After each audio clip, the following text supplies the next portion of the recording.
Oh man, buckle up, fellow Mystery Maven, because episode 11 of the Lord of Mysteries Chibi version, aptly dubbed Klein's Nightmare, hits like a stealthy marionette string pulling you into the abyss. Cute-style be damned. We're deep in the foggy, gasless streets of Tinshin City, where our transmigrated hero, Klein Moretti, Everman turned Beyonder with a slick top hat and a penchant for divination, is neck deep in unraveling a web of occult shenanigans. This ep picks up the pace from the building tension of previous ones, thrusting us into a high-stakes operation against the sultry and sinister Madam Sharon, a sequence 6 Beyonder from the demoness sect who's all about that pleasure pathway, thinks seductive illusions and deadly charms that could make even the stodgiest Nighthawk blush. The plot kicks off with Klein, our clever clown in training. He's rocking that marionette vibe now, deciding to play detective from the shadows.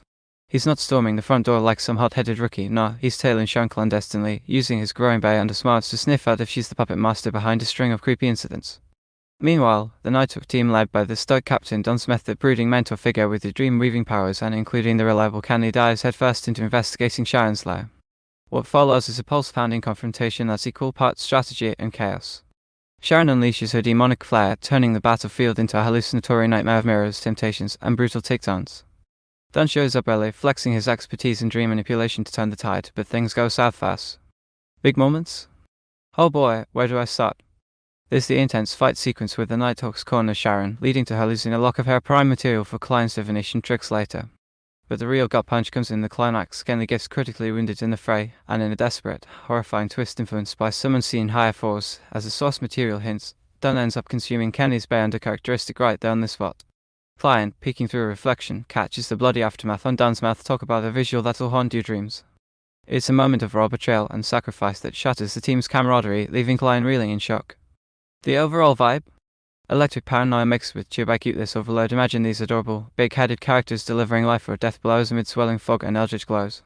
It's like a cozy tea party gone horribly wrong, with the steampunk occult world feeling more alive and terrifying than ever, building with an inescapable sense of fate closing in on our Klein. Now, let's geek out on the visuals, because this chibi adaptation takes the gritty, Lovecraftian essence of the original Lord of Mysteries web novel and squishes it into something irresistibly adorable yet somehow still packs a punch. The art style is pure chibi bliss, oversized heads, expressive button eyes, and those stubby limbs that make every dramatic pose look like a playful tantrum. It's a bold choice for a story that's dark, but it works wonders in highlighting the contrast between the cute exterior and the nightmarish undertones. The color palette pops with Victorian era muted tones. Think sepia fogs and crimson accents for those Beyonder effects that make Tinshin feel like a whimsical yet eerie pop-up book. Madam Sharon's design is a standout. Her seductive demoness aura translates into exaggerated flirty animations with swirling pink auras and comically over-the-top hair flips that had me chuckling even as the tension built. Animation-wise, the team nails the action beats.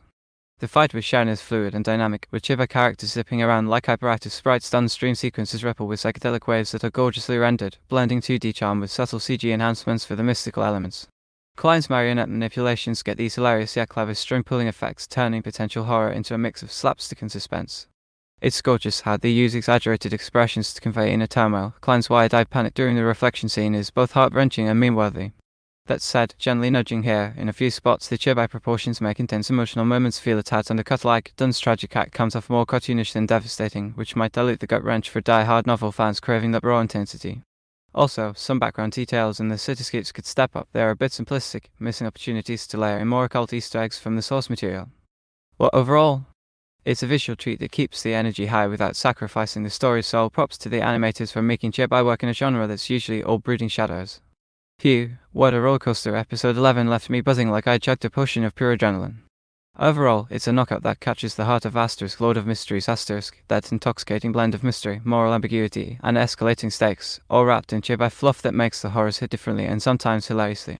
I'm obsessed with how it deepens Klein's character, watching our clever Everman grapple with the nightmare of loss and hidden influences has me rooting for his ascent through the sequences harder than ever.